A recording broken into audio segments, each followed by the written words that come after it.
Nutrition fuels our bodies and minds. Our strength, mobility, energy, and even mood rely on the right nutrition, and scientists are continually uncovering new secrets. Welcome to Nutrition Unlocked, the podcast celebrating innovations advancing the role of nutrition in health, sponsored by Nestlé Health Science. In each episode, we talk to experts from around the world about the latest topics in health science. We'll bring you insights and discuss innovations that are unlocking healthier futures. Our host for this episode is Anna Mohl. Welcome back to Nutrition Unlocked. I'm Anna Mohl, your host for this episode. In today's episode, we're going to dive into a topic that affects every one of us, brain health, and how nutrition affects it. Our special guest today is Professor Stephen Cunnane from the Department of Medicine, where he holds the Clinical Research Chair in Ketotherapeutics at the Université de Sherbrooke in Canada. His research has given us some groundbreaking insights into brain health, and we are so pleased he could join us. Stephen, a very warm welcome. Thank you. So great to have you here today. Now, the idea of feeding our brains, it sounds like a bit of a strange thing to say to some people, I think, but it's essentially what we're going to talk about today. Nutrition, or lack of it, works with the brain in many different ways and is really key to how human brains evolved. Now, you've spent a good deal of your career on this topic, and you've written on it extensively. You have a very impressive background and very impressive contributions to the field, and you've done a lot of work around how we ended up with larger and more complex brains than our ancestors. I think it would be good for us to have a basic understanding of the evolution, and specifically how changes in diet led to advances, maybe before we start to talk about the modern brain. Sure. I think the links are important. It's important to think about the evolution, how we got to where we are, and whether, in fact, there's any vulnerabilities still today, because we know that mental illness and neurological disorders are very prevalent, perhaps even more prevalent than they were a half a century ago. So the brain is definitely susceptible to misfiring, and the question of whether it's related to nutrition, I guess, is part of where we're going to go in this conversation. And so it then makes us look in the rearview mirror and say, where have we been and how did we get here? And nutrition has definitely played an important role in our brain evolution. And one of the indicators of that is the fact that it took iodine supplementation in the diet. Iodized salt was required and was finally discovered about 100 years ago to be the cause of cretinism, which is severe mental deficiency during early development. So in some ways, we solved a big challenge to our mental health a century ago with iodized salt. But the question then becomes, why did that problem develop in the first place? And it developed because we weren't eating as much fish and shellfish, which are rich in iodine. So populations today that eat a fair amount of fish and shellfish were never susceptible to cretinism. Cretinism developed in the middle of big continents like Europe and North America. How did we avoid that problem? We ate more fish. And so iodine is one of the nutrients that is still key to our brain development. And we're eating less iodine now because we're eating less salt, because we're worried about blood pressure. And it's coming back to bite us. And in some ways, we're worried about fish and contaminants in fish as well. And we seem to be sensitized to certain risks, but we don't see the real benefits of fish in this situation. So iodine, I think, was really important. And iodine is something that our ancestors started to consume more of by eating shellfish and fish about 2 million years ago in East Africa. Something that the primates, the chimpanzees, never did, for instance. So the chimpanzee brain genetically is not that different from ours. But it never had the opportunity to exploit its environment because it never started to go into that sort of food niche that we did explore. So if we take a step back, how has the human brain evolved as we think about the environment, genetics, time, changes that were experienced? Well, it's about 3 times bigger than it was 2 million years ago. So it's a big change over time because the energy consumption by the brain has gone up by that amount as well. So we had to supply it with some more nutrients, but we also had to supply it with some more energy, which is a topic we can come to. And the main change in the brain that accompanied that increase in size, that expansion, was an increase in the frontal cortex, the forebrain, the part just above the eyes, which helps us with problem solving. It helps us with learning. It helps us figure out how to address problems. It also language development. So anatomically, the big change was that we increased the number of connections between brain cells markedly compared to other animals. The synapses, which are the points of contact between neurons. And with more points of contact, you have more ways to communicate between these cells. And this was a major part of increasing the complexity of the brain. And how did we do that? How did we increase those connection points? I've no idea. I don't think anyone really understands. But I'm going to sort of take a kick at it anyway. And one thing that I think is critical that is different, again, from the primates is that the brain size in our babies at birth, a healthy term infant at birth, the brain is much bigger in relation to the rest of the body than it is in an adult. And its energy requirements are much, much higher than it is in an adult. It's taking 75% of the energy that mama is feeding the baby with through her breast milk. 75% is going to feed a brain which barely works, if you understand what I mean, in the sense that the baby's completely incapable of doing anything to protect itself for a couple of years even. You ask, how did we get here? And that's a major investment in a vulnerable organ and a vulnerable organism and a vulnerable mum by consequence. How does the brain differ, whether it's among different demographics of gender or age or even different geographies, if we see differences there? I think the most striking difference, and it's in a way it's a superficial difference, but it's certainly measurable. Women have smaller brains than men.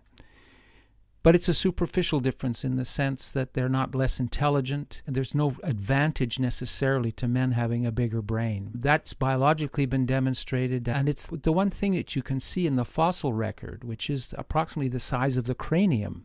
So an indirect measure of the size of the brain. That's how we know it's evolved to be 3 times bigger than it was about 2 million years ago. But size isn't everything. It's complexity, it's the developmental experience. And so men and women essentially have the same cognitive potential, they have the same intelligence.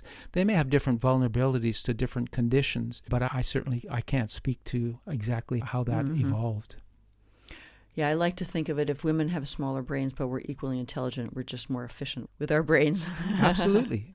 Absolutely. It's clear that diet has affected the evolution of our brains, from brain development in babies and children to our older years. Maybe we can walk through this a little bit, starting with how nutrition affects brain development at the different life stages. How does that evolve as you move to adolescence, to young adulthood, and then through the aging process? Well, that's a complex question, and it's a complex process. The brain evolves, goes through what are called critical periods, so that, let's say stage A, if stage A is not completed correctly because of some nutritional deficiency or some genetic problem, then it has a domino effect on stage B and stage C and so on. So brain cells have to be pruned appropriately, and then you have to connect them up well with insulated wiring called myelinated fibers. And so each of those are stages that are complex within themselves. And if you have a problem at the first stage, then it affects all the future ones. So neurodevelopmental progress is critical to achieving the cognitive potential of the adult. I mentioned iodine, cretinism, iron deficiency is the same problem. And these are the 2 biggest nutrient deficiencies in the world today still, which is, I think, a critical indication of the role of nutrition. Omega-3 fatty acids have had a major place in the discussion about nutrition and brain development, and they have an important role in the infant, in the child, in the adolescent, and in adulthood. I want to move and talk a little bit about some of the really fascinating and groundbreaking research that you've done on older people, and specifically people with mild cognitive impairment, which generally affects older people. I want to disclose that here that we at Nestle Health Science have partnered with you on research in the past, and that we are a donor to the University of Sherbrooke's research chair on Ketotherapeutics, a position which you currently hold. Now, as I mentioned before, you've done some incredible research, big contributions in the field, and you've focused your career over the past decade or so on how ketones can help brain function in people with mild cognitive impairment, or MCI. And that's a condition that is often described as people having more memory or thinking problems than most people their age. And people with this condition, as diagnosed by their physician, have a greater risk of developing dementia or Alzheimer's. Now, your research from 2020 showed that a ketonic drink can help people with MCI improve their cognitive function. Can you talk a little bit about this research and what interested you in this area, and how did you come to do so much work in this area? Well, before coming to Sherbrooke, I stumbled over the role of ketones in early brain development, and I was very intrigued by their use in the ketogenic diet to control what's called intractable childhood epilepsy. So epilepsy that doesn't respond to drugs. And I heard about the ketogenic diet, and I thought that was just about the craziest thing you could give a child, or anyone for that matter. That was nearly 30 years ago now, and I realized that it was a serious treatment for epilepsy in children, and I started working with epileptic children to understand a little bit more about it, and I learned in the process that ketones were really important for early brain development. And then, for personal reasons, I was interested in leaving Toronto, and I saw the opportunity in Sherbrooke to do PET imaging in the brain. I came here, I interviewed, they loved the idea, but there was no pediatric platform or context that we could apply it to, and they said, we have this position in aging. And it just struck me like a light bulb going off that some of the nutritional and metabolic challenges facing the developing infant are perhaps similar to the nutritional and metabolic problems facing the aging brain. I learned pretty quickly that as we get older, almost everyone will experience some degree of decline in the ability of brain to get its fuel, its main fuel, glucose. And that for 40 years, since the dawn of PET imaging, they'd known that Alzheimer's disease, there was a major problem with getting glucose into the brain. But it was always interpreted as a consequence of the cell death in the brain during the development and progression of dementia. So I said, well, there's two things that clash with that. At least there's one thing that clashes and one question we've got. The thing that clashes is that people that don't have dementia but are at risk of getting dementia have a lower brain glucose uptake already. It can't just be a consequence of the disease. People with a genetic risk, people that are ApoE4 carriers, people that are insulin resistant, people that have a family history of Alzheimer's disease in their 60s. So it can't just be a consequence. And besides that, the question we asked was, if ketones are the most important backup fuel for glucose in the brain, what do we know about ketone metabolism in the brain and the risk of Alzheimer's and the progression of Alzheimer's? And as I started the PET ketone studies, and you have to start in animals, you have to show you can make the molecule, then you do studies in animals to make sure it's safe, and you progress slowly. You need a reference group. Who's your reference group? And it turned out to be healthy older people. So we took 5 years before we studied the first person with Alzheimer's disease. And in the meantime, I learned in the literature that back quite a few years ago, in some early work, that people had two groups, one in Japan and one in Sweden, had already shown that ketone uptake was normal in Alzheimer's disease, brain ketone uptake. I was both thrilled and dismayed. I was thrilled to know that this was something we should follow up, and dismayed that we weren't going to be the first to study it. But that was okay. It turned out to be nice to know because it was a totally different technique than the PET imaging anyway, and that's always very reassuring when you have two different techniques that essentially show the same thing. So we moved forward, we started studying it in Alzheimer's, and lo and behold, the pattern of declining glucose metabolism was present, has been shown hundreds, if not thousands of times before, but the ketone pattern was totally normal. And so the next question for me was, well, maybe that's just the baseline trickle. Ketones, if you're eating 3 meals a day with 50 to 60% carbohydrate in the diet, there's only a trickle of ketones going into the brain anyway. They're supplying maybe 3, 4, perhaps 5% of the brain's energy requirements. In a sense, who cares? That's not going to make any difference to a brain that's struggling, that's already gone down by 20% in its glucose uptake. So I said, let's give a ketone supplement and see whether the brain can respond. And we did, and we saw that it was exactly the same relationship as you see in young, healthy adults. So we said, well, the brain is capable of using ketones. It looks like it's starving, in fact, of glucose, and it's not getting much ketones because ketones are suppressed by insulin, which is increased by a carbohydrate-rich diet. So, in fact, the brain in Alzheimer's disease is basically in double jeopardy. It can't get enough of its main fuel, and it can't get enough of its backup fuel. So how do we provide it with more of its backup fuel? And there's basically 2 or 3 ways you could do it. You could fast You could not eat for several days, and people have studied intermittent fasting. You can do calorie restriction. I didn't see the viability of that approach in a population that's 75 to 85 years old. You can use a ketogenic diet, which I was quite familiar with, and I thought that's probably might not even get approved by the Ethics Review Board because of the potential to raise cholesterol and the higher fat intake. And we didn't know for sure whether it would affect weight gain and other cardiovascular markers. That didn't turn out to be the case, but I didn't take that approach. I took the approach that there are ketogenic supplements. Medium-chain triglyceride has been available for over 50 years, both in clinical nutrition, but also in cosmetics and for other purposes. It's available, it's cheap. All we need to do is make a kind of milkshake with it, which we tested, found it was safe and palatable, and we got funded by the Alzheimer's Association to do a metabolic study. So our first foray into mild cognitive impairment was to do a metabolic study with 20 people per group. That would correspond to the maximum amount of money we could get for that type of project. So we couldn't make cognition the primary endpoint of the study because it wasn't going to be powered with enough people per group. Yeah. But we could do a placebo, and we did. And we took a guess as to how much MCT, medium-chain triglyceride, do you need to produce enough ketones to correct the glucose problem.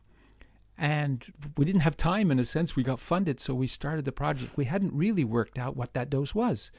We hadn't worked out whether the product was going to be tolerable. And so there was a very steep learning curve at the beginning of the project to get that sorted out. But we got lucky. We made a milkshake emulsion in lactose-free skim milk. It was tolerable at about the 30-gram dose in 80% of the participants.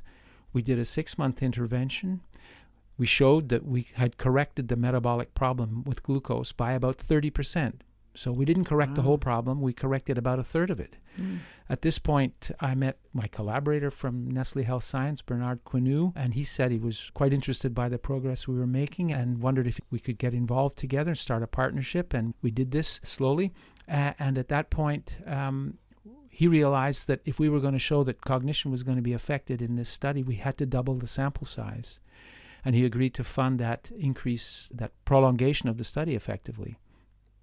At which point, we knew we could improve the metabolic state of the brain, and we were then able to go on and show that by improving the metabolic state of the brain, we had improved cognitive performance on all the 5 major domains of cognition in mild cognitive impairment. And so we were ecstatic about this. It corresponded to some of the other smaller studies that have been published in the past, and we've gone on to do further work in this area since then. And how does this research lead researchers to think about the role of a ketogenic diet in general through adulthood in either improving cognitive health or preventing MCI?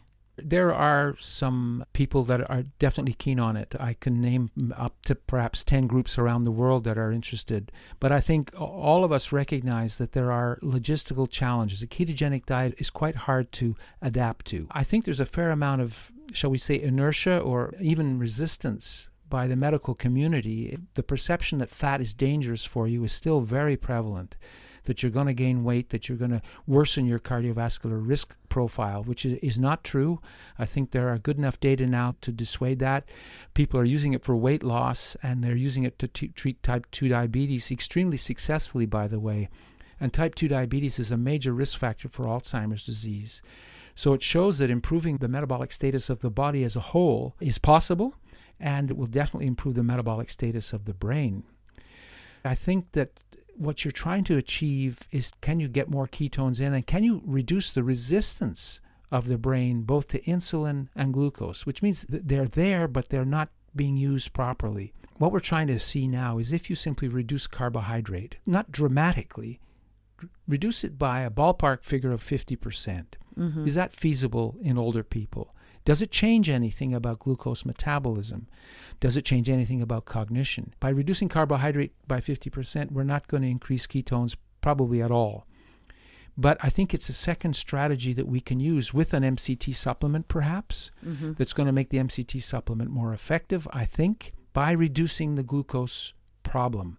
So I think you're going to attack this problem from several angles, and I think there's a lot of excitement in the Alzheimer field. So as we look into the future of nutrition and the brain, what research do you see happening in the next 5 to 10 years to further support brain development? And what role do you think nutrition will play? Well, if we focus on aging, there is a multimodal approach that's going to be needed. My vision is that, so we know something about the fuel problem in Alzheimer's disease and how it starts in healthy aging and you slide slowly towards MCI. So it's not just that we throw another supplement at you, but we try and change your dietary pattern for the better. Yeah.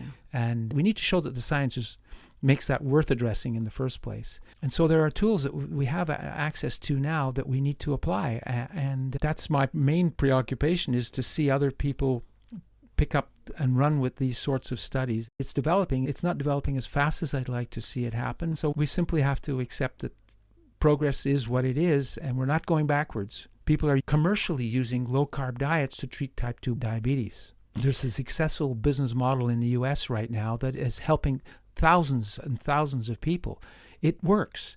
It's safe and it's economically viable. It applies to older people as well. We just need to turn our attention and we'll get there.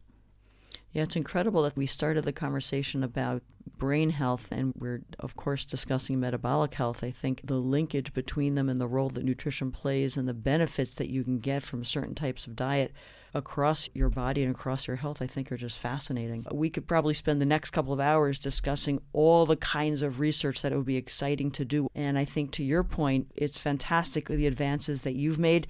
And I think how you've probably sparked, interest, passion, opportunity for further research to continue to learn and to continue to explore and continue to make important findings in this field and to come up with more breakthroughs in terms of how we treat brain health, the evolution of brain health, and specifically MCI. So a big thank you and congratulations for everything that you've done. I know there's always more to do, but I think you should be excited about some of the accomplishments you've already achieved. I am. I guess researchers are never satisfied. So that's good, though. It's good. That's what makes you great, right? That's how you keep discovering new things. One thing I've discovered in the past year or so is that there's an emerging field called metabolic psychiatry. So it's not just cognitive health that is benefiting from a correction of the metabolic syndrome, but mental health as well. It's not a field I know hardly anything about, but I'm starting to be aware of some of the research that's being done on this and addressing some of the serious mental health issues that we have in our society and how intimately they are related to our metabolic health as well, which simply adds another argument to the fact that metabolic health underpins so many aspects, not only cardiovascular health, cognitive health, but probably mental health as well. And it's in its infancy, but it's a field that is going to take its place on the research stage over the coming years. Oh, it's absolutely fascinating. And now we know that there's a group in Denmark that I'm starting to collaborate with that's looking at ketones in the heart and in relation to other fuels that the heart can use. And it's very exciting to see how the field is growing and this expertise is becoming available elsewhere. So in that sense, I'm very satisfied and I'm just impatient to see progress go even faster. It's good. We need impatient researchers. Thank you. You're welcome. Thanks for organizing this podcast with me. Thank you so much, Stephen. It has been an absolute pleasure and absolutely fascinating learning from you. We look forward to more insights from your research in the future and wish you great success in all the research that you do. Professor Stephen Cunnane is from the Department of Medicine, Université de Sherbrooke in Canada, where he holds the Clinical Research Chair in Ketotherapeutics. Thank you so much for listening to this episode. We hope you enjoyed it, and if you haven't already, please rate, review, and subscribe to Nutrition Unlocked wherever you get your podcasts so that you can make sure you don't miss an episode and you can tell others that you know all about the podcast. We look forward to sharing more insights on the science behind nutrition with you soon, and we look forward to seeing you next time on Nutrition Unlocked.